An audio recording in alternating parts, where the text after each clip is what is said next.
Welcome everybody. Hope everybody having a nice lunch, and are you enjoying the conference so far? I hope. Seemed like some really great sessions this morning, so hopefully we can continue that trend and you enjoy this one. So this is about contextual design, and my name's Erik Loehfelm, and I'm the Executive VP of User Experience at Universal Mind.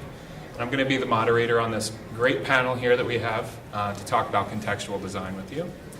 And contextual design is an interesting thing for us. We all have very different perspectives on what contextual design is. It's kind of a new conversation that's brought about by mobility and very much focused on user-centered design theory. So we'll jump right in.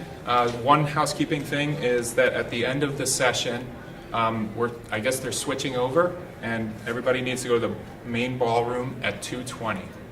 So we're going to cut out of here exactly on time. So if we're in mid-sentence, we're out of here at 2:20. Okay. Quick agenda. We're going to do an intro for each of our folks here that are on the panel. Then we're going to get into a little bit on what is contextual design. We all kind of have different perspectives on that, so that should be quite interesting. Why is contextual design important to you? What can you do with it, and how can you do things with this new process or theory? There's also a couple of gotchas out there in contextual design, so we're going to touch on a few of those points to make sure you're looking out for those things that might bite you. And last thing, some takeaways, what you can do to start working in contextual design, and then hopefully we have some time for questions at the end. So, without further ado. Great. Well, hi everyone. I'm Ron Rogowski, a Vice President and Principal Analyst with Forrester Research. And my area of coverage is digital customer experience strategy. And so I've been looking into how companies understand how digital will impact customer experience, how they deliver customer experiences, what the intended experience is that they're trying to deliver.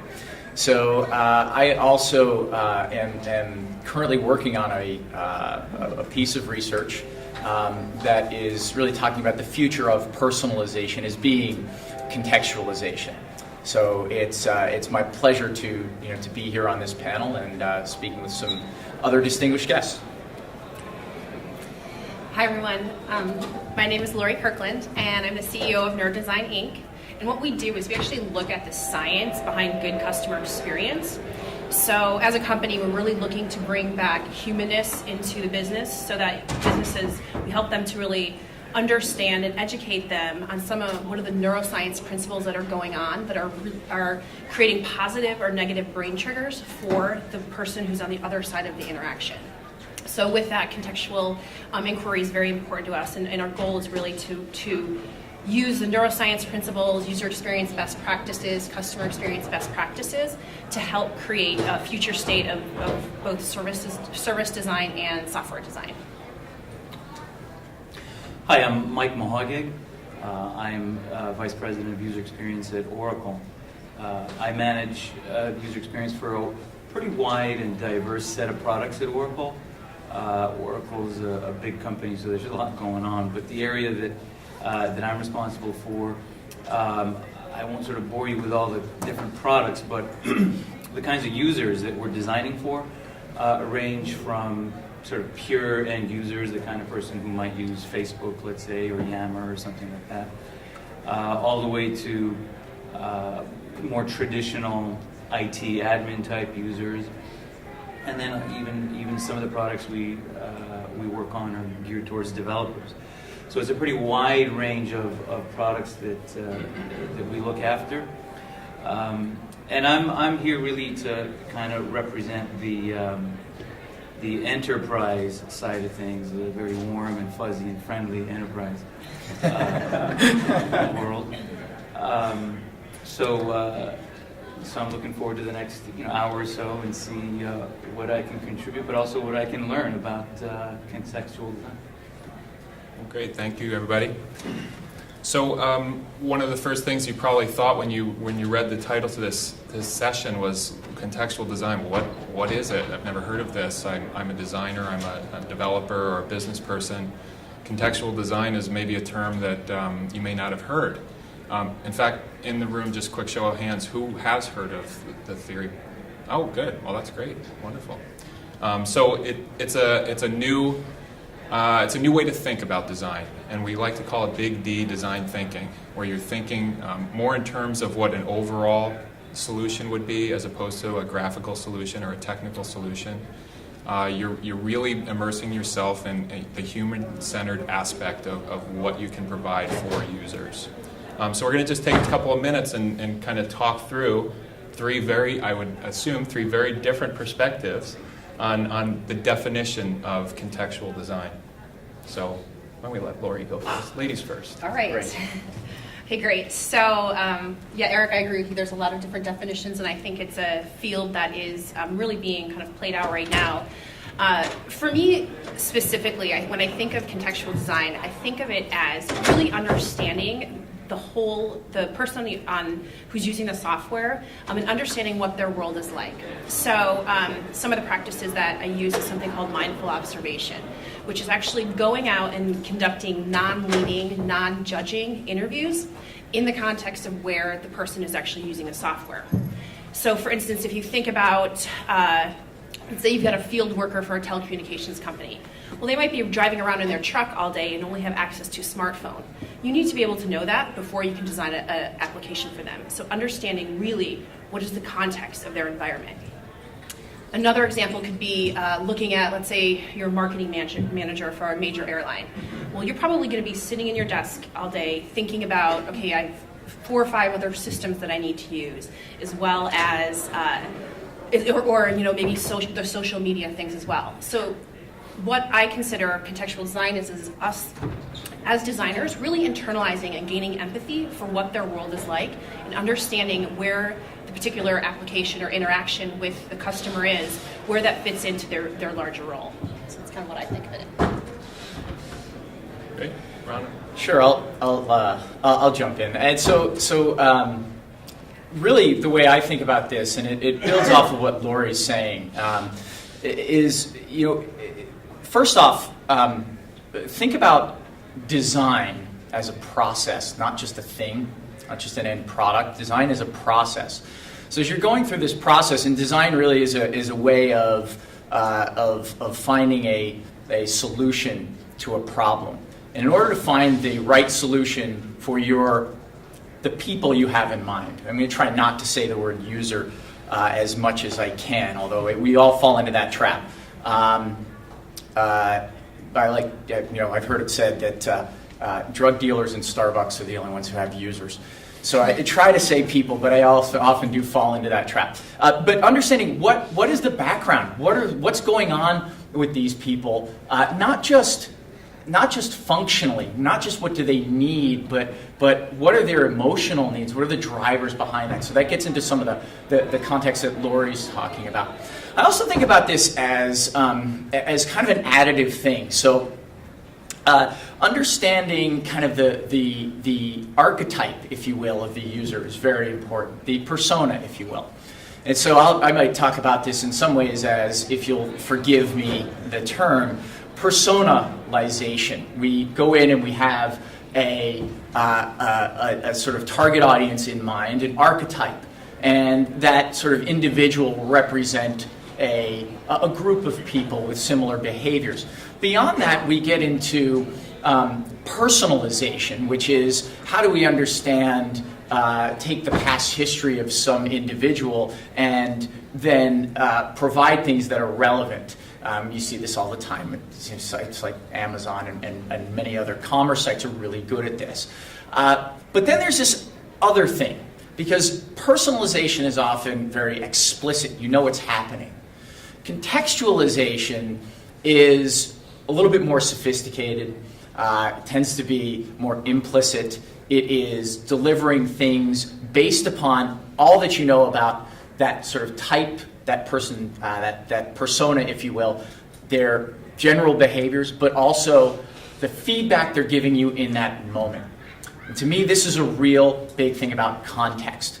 And if you step back and you think about personal interactions, and you see this all the time in a small business, they get this. You walk in there and they can read so much about you in your mannerisms, the way you dress, the way you behave, whether you're in a hurry, whether you're more relaxed. And subconsciously, the person on the other side of that desk or that interaction will modify how they treat you, the words they use, the products they may show you, just the very way that they'll treat you. And so, to me, that's context. And when you translate that into a digital realm, we really think about this as what are the cues that people are giving you. And mobile is incredibly powerful because mobile can give you a lot more cues than you used to be able to get with a sort of desktop website. So I think about contextual design as really this combination of we understand the background, we've designed something in general to meet needs, but then we're taking the things we know about this person, their history, but also the near real-time feedback they're giving us, so we can kind of modify the interface for that person, that individual's needs. Sorry, I've gone long. But no, that's great. Mike, you're up. Sure, I think from my perspective, I think that's, just kind of building on what was said before, that's true. I think, in some of the work that we're doing, we're taking a practical approach just from the perspective of, we have a very large customer base, they have a lot of applications, they have a lot of data. How do we deal with that? And how do we empower them to do more with what they have, right? So we're definitely going beyond this idea that, there's a user, sorry, I used the term. I probably used it too. Is there a buzzer or something we should hit? Or? There's a user, he doesn't deal with drugs, he's not going to Starbucks, he's just a regular user, and he has, or she has applications, and there's data, and there's quite a bit of it, and it's not just that user's using one app, and then they switch that off, they go to the second app.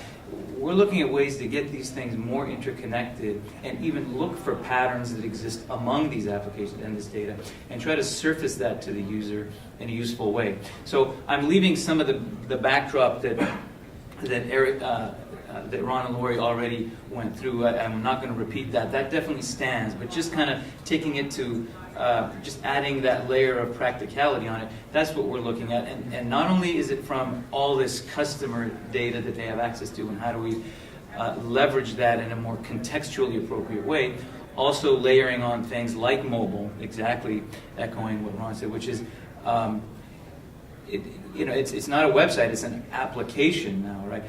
There's some things that I may need to do while I'm on the road that I don't need to do, or I need to do more of when I'm back at the desk, and how do we leverage that and support that is how we're thinking about it. And it definitely involves patterns. It involves using things like recommendation engines, right? Like everybody's logged on to Amazon, and you try to buy something, it says, hey, if you're interested in this, you must be interested in that, right?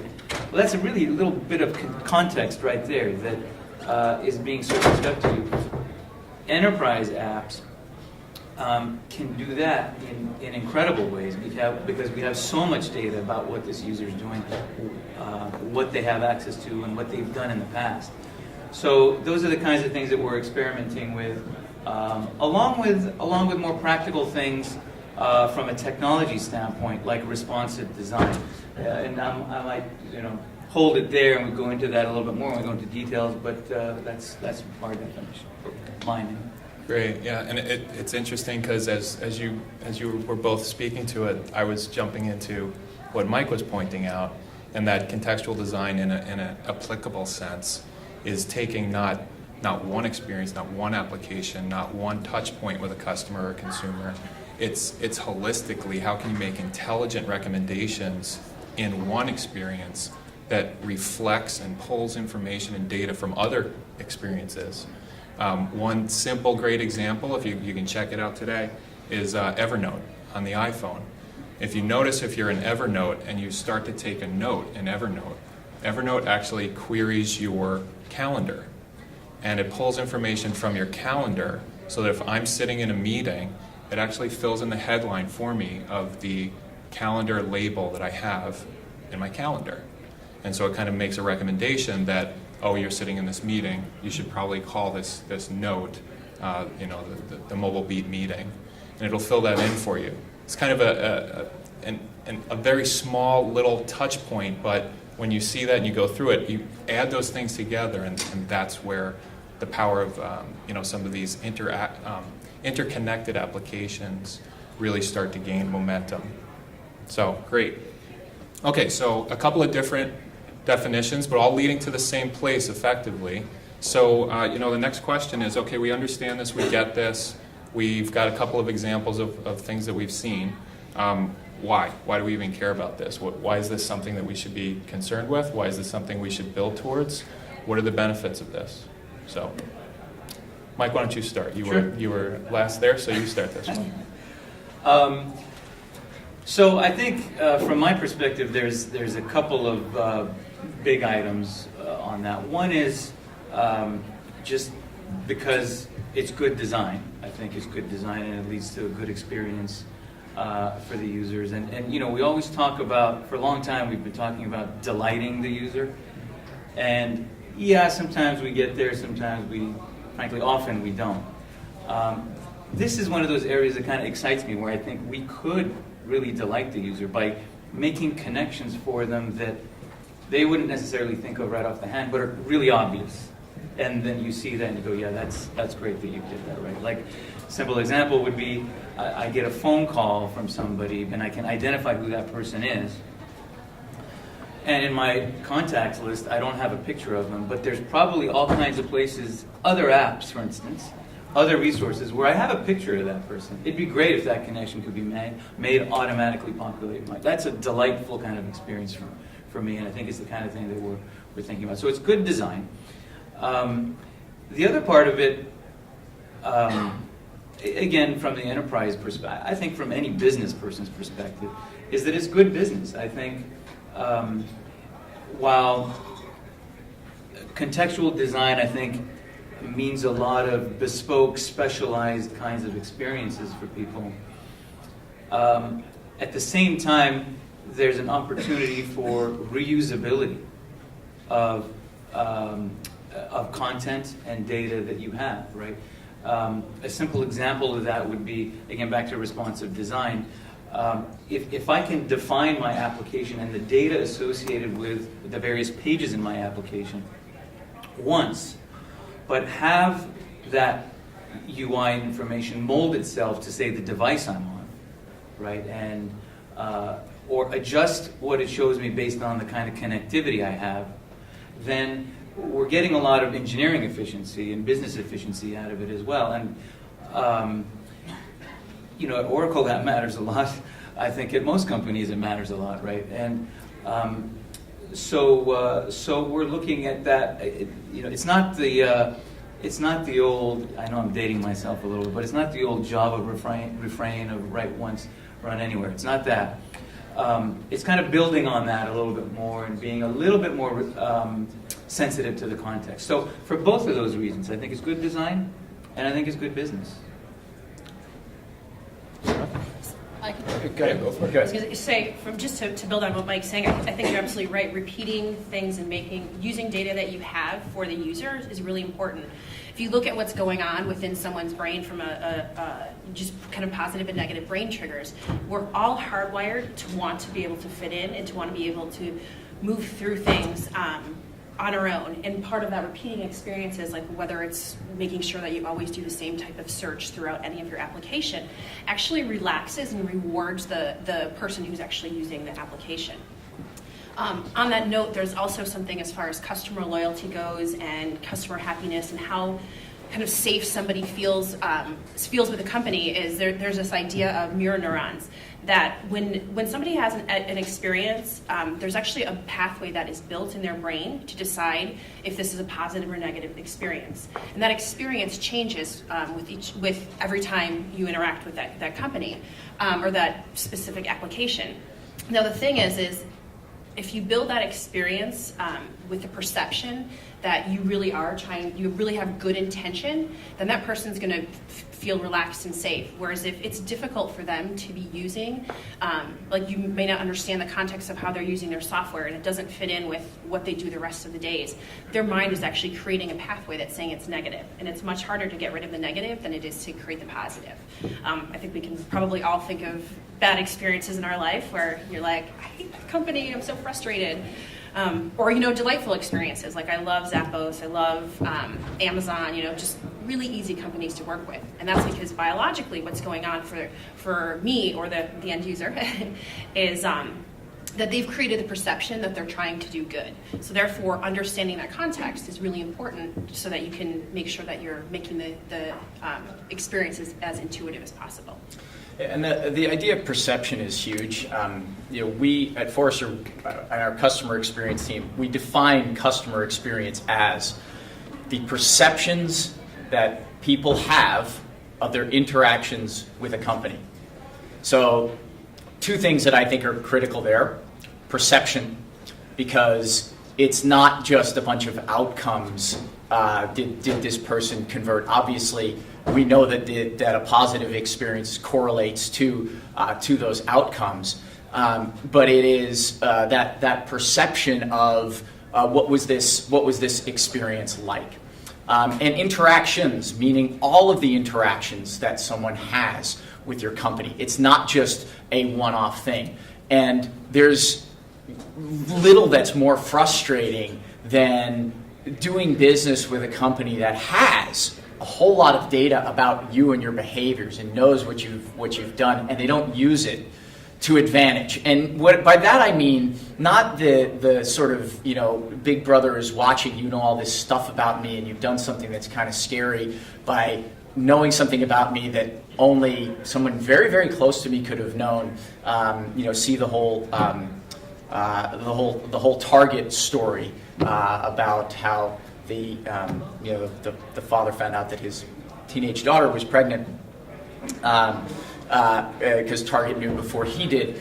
But I'm talking about doing business with a company where customers expect you to know the amount of business you've done in the past. They expect you to know what you've done in one touch point versus where you are right now in your context. So there's huge potential benefit for this. And as we look at this, and we look at the fact that over time, the things like manufacturing, things like distribution, things like information have become so commoditized that the thing that companies are differentiating on today is experience.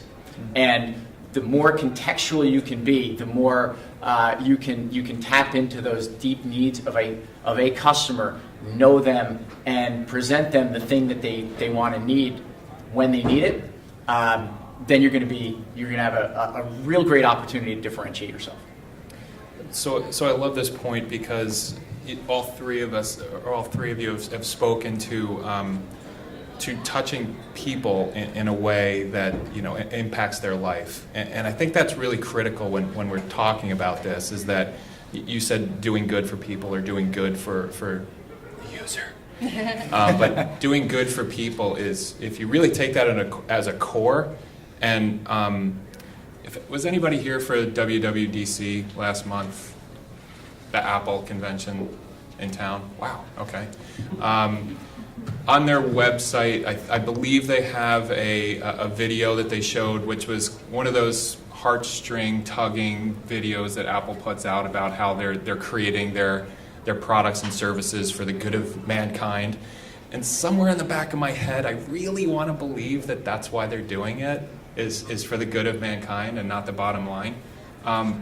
But I do believe it in some sense, because they are taking the extra time to do good for the people. And this video that they presented was how these technologies are impacting people's lives that are having a tough time. Folks that have vision impairments, or folks that are children that have Asperger's syndrome, or just different challenges in people's lives, and how they're using these technologies to impact them in a positive way. So I like to think that at its core, we're trying to do these contextual solutions to try to make people's lives better, and hopefully that comes through. And Mike, to your point about the scary enterprise or the big, crazy enterprise, that's what we tried to do, right? Is to take the consumerization of IT and make that be kind of flip over the paradigm of consumer applications and enterprise applications, where consumer applications are now, in my opinion, more user-centered, user-focused, human-centered by far No question. than enterprise applications are. No, and I think in what we're seeing is that the bar's already been raised, and it keeps rising because of that, especially with this BYOD phenomenon, right? Bring your own device. A few years ago there was tight control over what kind of devices you use and what you were provisioned for and so on, and it's a free-for-all now. I tell you, it's people bring in whatever they want and they expect it to work, and frankly, a lot of companies, they're big enterprise companies like ours, I think we're slow to respond to it, so that's the sad part. But you recognize that it's there, though. The happy and that's part, a good thing. the happy part is that we're not only recognizing that it's there, but we've begun to do something about it. I mean, obviously it'll take a while for it to get into customers' hands, but we're doing quite a bit about it. So yeah, it's definitely driving us. It's motivating us. It's great. On that point too, I think that just the way the economy has gone, and then watching the businesses that are really being successful in today's market, you can really take a look and see that the people who are investing in that true humanness, like Google and Target and good, and they mentioned Target, they're really successful, while companies that aren't are lagging behind. And I think all of us, just as humans, can probably say that we're sick of feeling like our bank thinks of us as a profit and loss or as a feature and function. Yeah. And we're ready to have, as Ron had mentioned earlier, we're ready to have, if I have a credit card with my bank and I have a car loan too, I don't want it to feel like when I interact with them that I'm going to completely different companies. So it's about, again, understanding who that human is. One of the other things I think is kind of an important shift here is, and I talked about, we have personalization, and that, like I said, I mean, there are parts of that are still very important. Mike alluded to some of it as well. So some of those things are really great, recommendations engines, all that stuff. But a lot of what we've seen in personalization, a lot of I think the mind shift that is going on and needs to happen is we've seen a lot of this in the past looked at a pure kind of marketing play. How do I sell someone more stuff? As opposed to, look, somebody is coming to us with a need. How do we fulfill that need in the best possible way for them and for us?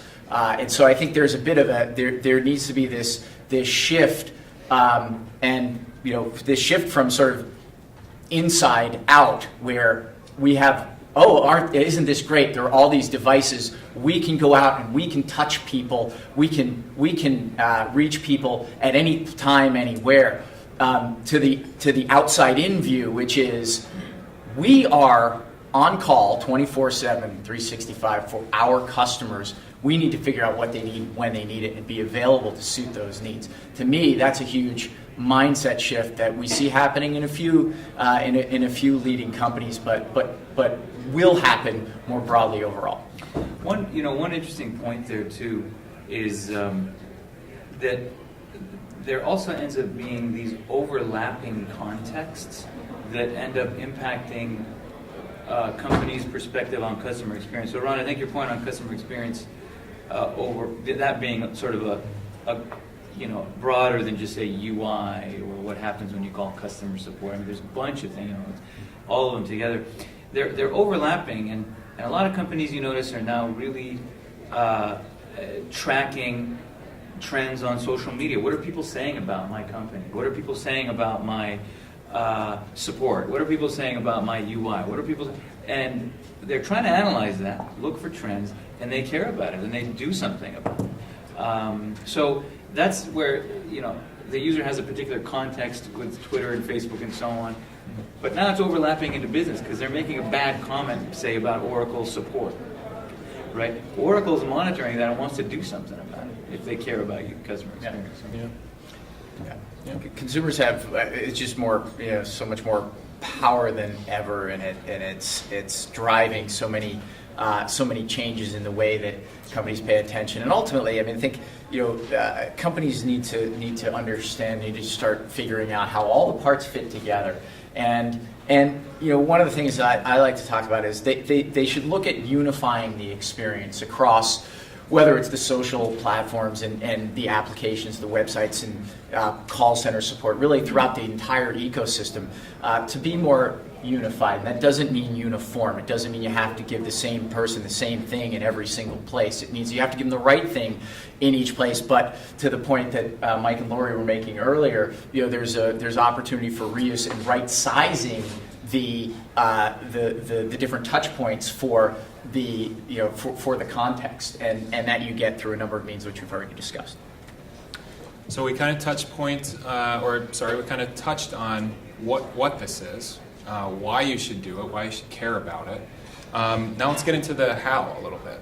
So we've had discussions before about big D design thinking, design management, design theory, design practice, design frameworks. These all factor into kind of the process of how these things are implemented. So let's talk about that for a couple minutes. So Ron, why don't you kick us off here on this? All right. Well, I know Lori is definitely going to have some great ideas here, so I'm kind of glad I get to go first. So, a couple things. I mean, and I'm gonna let Lori talk a little bit more about the idea of customer understanding, but it all really does start there. It starts really in two parts. It starts with understanding your customers, getting that deep understanding, not just of demographics and even basic behaviors, but the fundamental underpinnings of their motivations. Align that with your strategy. First off, you have to figure out. You look across the spectrum, and Apple has a great customer experience, and Costco has a great customer experience. And our customer experience index, which of those companies does better? Costco does better. Does it matter? I mean, we're not really talking apples to apples. We're talking about two very different strategies. They're very close, by the way, in a couple of points. But the point is that Costco, it should not have a Genius bar in the center of it. And if Apple were a big warehouse where people were picking iPads off the shelf, that would just not feel right. So you have to have a strategy for the experience you want to deliver. You have to map that to what your customers' needs are.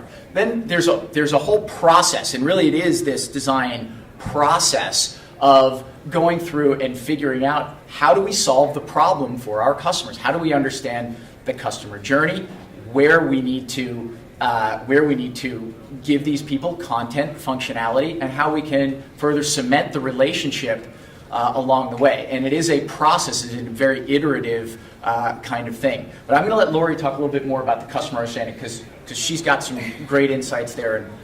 Good. Well, thanks. So I think that what you said is right. I think that it's, again, looking at the holistic picture. So it has to be involved from everyone, from the executive at a company to the actual, maybe a marketing manager, for the user then continuing on with the designer and developer. It has to be kind of a holistic viewpoint of what's going on with the customer. Some of the actual recommendations that I give to companies are if you don't feel as if you have a good understanding of your customer, do like they do an undercover boss and actually walk through, sign up as a customer, and walk through what the process is like at every step, so you can actually figure out where are the pain points, where is it easy and where is it hard throughout your customer journey. With that, you can actually look at your priorities of where you should be focusing the most attention, so you can give the experience the maximum rewards, and that can help you to actually then prioritize where you should be, where your focus should be. And with that, by going through that customer journey, one of the things that you'll get is you'll be able to see, okay, are our business objectives that we have set personally for ourselves, are they in line with why the user is actually trying to use us? So if you look again, going back to some neuroscience principles, every person is trying to always maximize reward and minimize threat. So if they're working with an application where the customer experience is the worst, it's the worst or the hardest part of the process, working with your company is the main goal that user needs, they're going to want to run away and throw the software out. But what you can do by understanding what that customer journey is again, you can prioritize, and then as you go through, one of the things that you should know about customers' experience is that it's going to change. We're all going to have new devices in 6 months to a year, and who knows what it's going to look like. So you should just plan on kind of having a running list of trying to figure out, take the top prioritized items off your list, and then keep moving, but knowing that you have to be creating systems and applications that are adaptive versus, in the old day where you used to get an ERP system or a software system and just plan on using it for 10 years. It's not possible these days, not with all the devices coming out. So really mirroring what the business goals are, what the user goals are, and then setting yourself up with a future state design solution that's going to bridge all of those and create a positive experience. Okay. Mike? You want to follow that? I can. So in terms of just the practice piece of it, I think Lori's right. In terms of the research and user understanding piece of it is key. We were talking just before the session started about how we don't do enough sort of user research to understand what people are doing, how they're doing it, when they're doing it, and so on. So that's going to become really important if we're going to go down this contextual design route. The other part of it that we're doing right now in practice is kind of from a device perspective. So the devices, just being real practical here, the devices are important for us. We need to kind of factor in what device is somebody using. And so what we're doing, again, from a practical perspective, is we're starting in the middle. We're starting with tablets, typically. That's where our design center is now. And then we work up and we work down from there, just to sort of figure out, okay, we've got this design for tablet. How do you go up from here? What does that mean in terms of what the user needs are, how they're going to do what they do, and then same thing going down. So, we're building that into our process right now, along with, again, this notion of reusability, which is I built this thing for the tablet. Can I run that same thing on the desktop? Can I run that same thing on the phone? Again, with some modifications. Some of it would be automated modifications that we just build into our platforms. Some of it would be designer-defined modifications that say, hey, when you go to this screen resolution, do this, and that gets implemented, right? When you go up to that level resolution, do that. So there's real practical things that we're doing right now to try to meet the demands of contextual design. Yeah, that's great. And to go along with that, I was thinking as you guys were speaking that there's an element of it that there needs to be a bit of a risk taken by the practitioners of contextual design. And I think it's okay for everybody to have an understanding that it's cool to fail at putting these things together if your intentions are good and if you're transparent with what you're trying to do. And if you fail quickly. And if you fail quickly and cheaply. Because you want to fail quickly. Yes, exactly. But there's so many opportunities for walking a day in the life of your intended audience's shoes. There's a bunch of rabbit holes that you could go down and be lost in the weeds for quite a while in an area that is probably a mistake. And I think that that's okay. If you can kind of come to the realization that it's okay if you do it quickly and get out and say, hey, we screwed up, we tried to do this to help you and this didn't work out, and we're doing this instead. I think that I can think of a couple of examples in early in my career where that would have been applicable to say those type of things. And I'm not sure if people are still accepting to innovation and failure. I think that's where the design as a process comes in, because as you strive to get more contextual, this is not a fix it and forget it kind of thing. And in fact, the companies that I talk to that are working with this, and frankly, as a customer, as someone who is using one of these interfaces, you may not even be aware that this experience has been contextualized for you, and that's okay. that's really okay as long as it doesn't show up and you sit there and say, well, how did they know that about me? That's when it starts to get scary.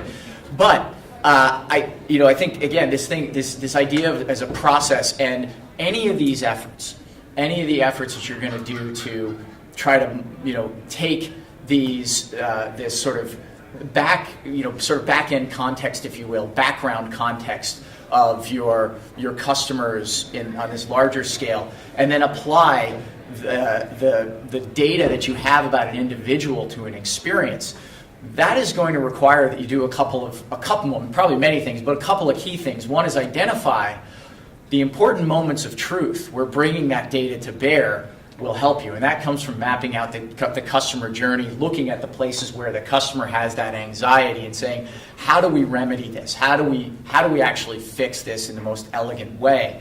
But also testing rigorously and continuously tweaking. And this is a great thing that retailers are doing extensively today, and I expect to see this a lot more broadly applied in the future. But retailers, they test every little thing and they tweak every little thing, and you, as a customer, someone who uses the interface, you have no idea. But they're constantly doing these tests because the smallest change has huge impact. And I think we're going to see a lot more of that over time in other industries as well. And that's exactly the point. That's what I was bringing up, was this: don't be afraid to innovate. Don't be afraid to make that mistake, because all those tweaks are measured and then reacted to, right?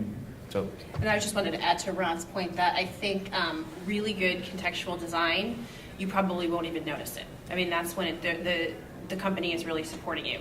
Really bad contextual design, you're going to notice. You're going to start thinking, oh my gosh, I feel like this company is very creepy and they know things they shouldn't know, and why are they doing that, and why are they misusing my information, and I don't trust them. So. Which is a perfect segue into our the next piece, which is what are the gotchas of doing this. So we're digging in really deep into people's experiences, their lives, how they're interacting in their day-to-day, in things that may not be in the same, let's just paint the picture of an application suite on your phone. I may be in one application and data is being drawn from other applications on my device, or even not in an application, in a physical space. How does that not get creepy is really what there's a big point of conversation here. So what are the risks? What are some of the things that we need to watch out for as we move into this space? Cool.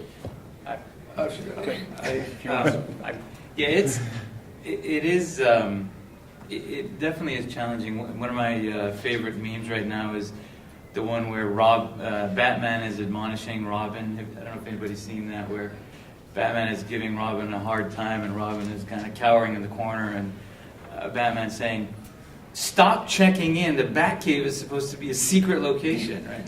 And it's true, right? I mean, if a company like Oracle knows your location and what you're doing in that location, it's a little bit nervous making and a little bit scary. Like, well, how are they going to use that data? And I think there's even all the creepiness aside, there's actually, I think, some legal implications where we saw with things like the dispute between governments like China's government, Google, and so on, where we want to know who's searching for what. And if you have that data, we're going to subpoena you, or we're going to slap you with all kinds of penalties, or whatever it is, because we want that information, right? Now, I think, having said all that, I think these are all solvable problems. I think, both from a technology perspective as well as probably a policy and legal perspective. So for me, that's one of the biggest gotchas. The other one is, I think if we do this poorly, I think we're going to piss off a lot of people. Really, I mean, we're going to tick them off, and so I think to the points that my fellow panelists here were making early in terms of trying things out and failing, if possible, quickly. As well as that user understanding and making that as deep and ongoing as possible. I think that'll help mitigate some of those kinds of issues. But for me, those are some of the two issues. I think there is definitely, since this is new and people are really just getting into user research as a regular practice, there's going to be some companies that are going to take that information and use it to their advantages and not use it with a good intention. I think that as this kind of industry grows and learns, that we're going to see some bad things, but I think that overall that when you start really talking to real people, you naturally gain empathy for them, and so just watch yourself as you're going through, and if you do a little bit of user research and then start incorporating it into your brand, don't assume that in 6 months you still know the exact same thing. Remember to go back and gain that empathy with the real users so that it doesn't become creepy and about profits and losses again. Yeah, so I like to. I'll offer a bit of advice on this because I think there are some big pitfalls around privacy, and try to think about this in terms of what would happen in a physical setting. And so at our customer experience forum, I was doing a presentation on this topic, and I brought up this idea of look, my family and I, we go into this coffee shop, and if the very first time we went in there, the owner brought out a cup of whipped cream for my daughter, I would have been freaked out. I said, how did you know that my daughter loves whipped cream and it pisses my wife off that she eats the whipped cream out of her mocha every time she orders a mocha? How did you know that? But having been there 3-4 times and him observing this while we're there, bringing out some whipped cream for her one day was a very welcome thing. He observed our behaviors. It wasn't creepy. It wasn't like he was standing behind the counter spying on us. We've been in some conversations and we built up sort of a level of trust. We've been there a number of times. And so, that kind of thing is very welcome. So if you step back and you think about, well, what's the analog to this? Would this really be just weird if we did something like this in person? If I knew everything about where you came from and what you brought to the table, that might be really strange for you. And it's going to be kind of obvious to you that I know some things about you that you didn't necessarily want to offer up. So I would really encourage you to always step back from the thing that you're designing, the way that you're thinking about this, and think about it, well, what's an analog? Would this piss somebody off in the physical world or in another realm? Because, like I said earlier, there are a lot of cues that people give, visual, verbal, nonverbal cues that they give in person that you can read and you can modify how you will treat them and how you'll interact with them. We're getting a lot of those same cues especially from mobile devices, but it's also about using those in a smart way that is for the customer's benefit, that doesn't feel overbearing, and where they're not going to say, they wouldn't have an opportunity to pause and say, "How did you know that?" And frankly, one other thing I just bring up is because I saw this a couple of weeks ago, is that there are other pitfalls you want to avoid, such as thinking that because someone clicks in a few places that another part of your experience might be off limits. And in fact, I think it was Urban Outfitters that had gone through this process where they found that when a woman came in and was shopping for dresses or what have you, and on the sort of the women's side of the shop, that they had experimented with actually shutting out the entire men's side. Well, this person's obviously a woman shopping for women's clothing, women's wear. And what they found, and I don't know if this was the Urban Outfitters brand or another of their brands, but they basically found that the women were getting upset because the women, not only do they shop for themselves, they shop for men. Shop for the men in their lives because, men don't shop for themselves that often. So they were actively upset about this. It was like, how dare you think you know what I need? So there's that risk there as well. That we have to be cautious of. And again, if you took that to the analog of the in-store experience, I may bring you to this, if you're in this part of the store, I may really focus on the things that are available in that part of the store, but it doesn't mean I put a wall up and blocked out the rest of it. That's a great point. So we have a couple minutes left, 5 minutes to be exact, so as to not cut each other off. We did want to touch on a few top 3 things walking out of here, what you can do today to start moving forward in contextual design. So knock those out, and then if there's any questions, we'll take a couple questions. So anybody, top 3? I'll give you my three, and I'll be quick. One is design the service, not necessarily the device or the interface. Think about the whole service. Think about the end-to-end, what you're trying to deliver to people.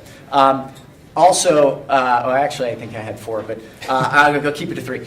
Identify the key moments of truth. As you look across that entire customer journey, identify the most important parts of the experience that you need to influence and that could benefit from you adding more context to it. And then finally, think in real human terms and human analogies. If you're trying to figure out, should we do this, should we not do it, step back and pull out something from, not from the digital world. Think about a human interaction, person-to-person interaction, what feels right and what doesn't.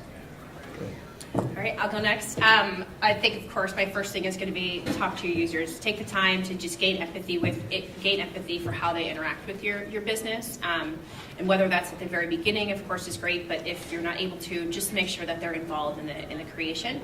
The second thing is really create something that's going to be adaptable. That's probably the biggest thing is that know and understand that you're going to have to change things for the future. So set yourself up right to start with.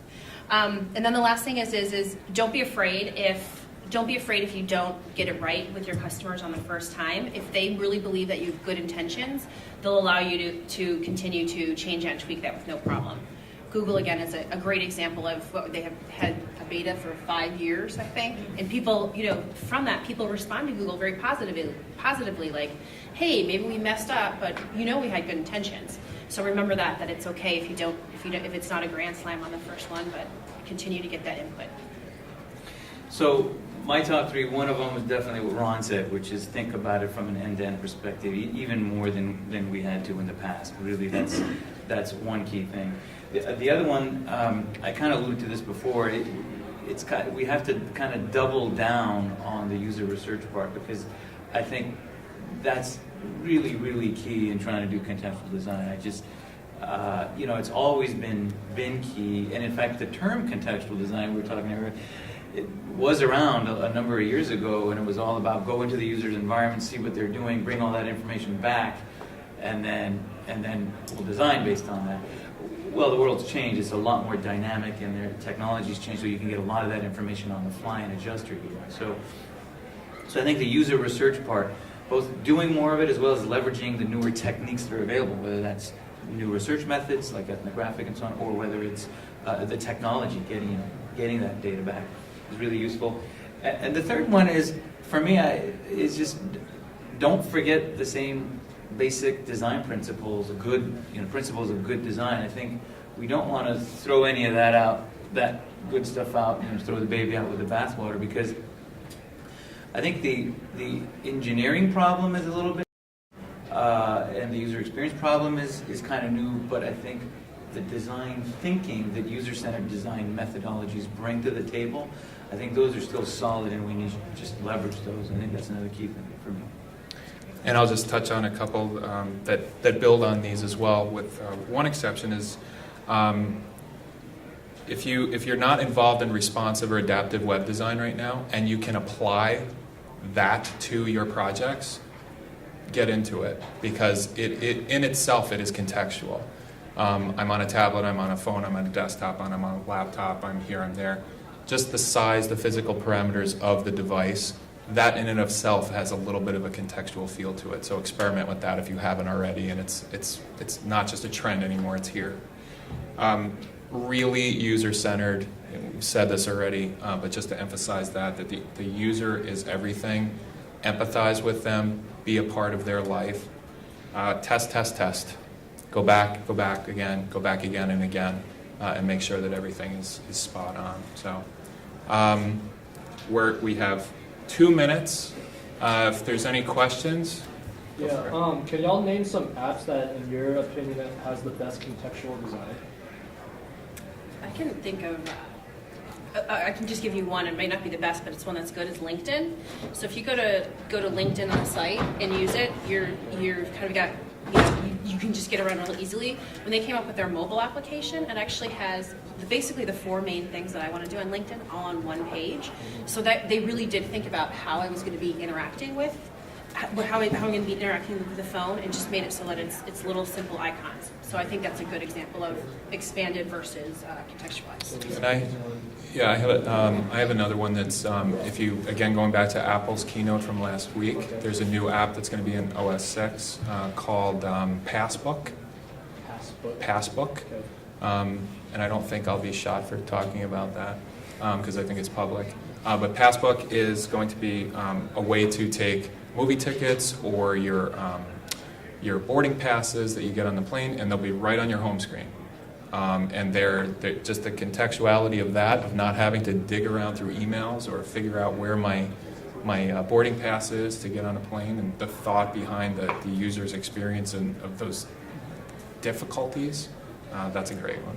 I give you two examples. Give one real obvious one. Take any of Amazon's applications, whether it's the Kindle application or it's their shopping application that gives you another window into your shopping cart. But also something like Discover Financial, where what they've done is they've actually created an app that all it does is track cashback rewards, because that's what people. Discover fans. That's what people who are hardcore Discover card users care about, and B, they know that people who track those things, it drives their loyalty and their card usage. And C, it's firmly in line with the brand. I have a couple too.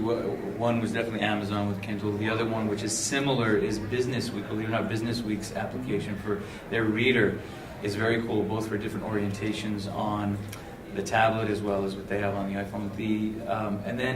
So those are more like applications, although it's still fairly static content. And then for websites, I like this little school in England. It's called St. Andrews, I think. St. Andrews either .com or .uk, I can't remember. To me, that's a really cool responsive site. If you can play with it, really well set up for different resolutions. You have to look at it on your desktop with a more modern browser. You can't be using like IE7 or 8 or something like that. And then hopefully maybe soon some apps from Oracle, we'll see. So I think that's actually all the time that we have. We'll be around for a couple minutes. If anybody has a question, we'll be outside. I think they need us to switch over the room right away. So thank you, everybody. Thank you. Thanks.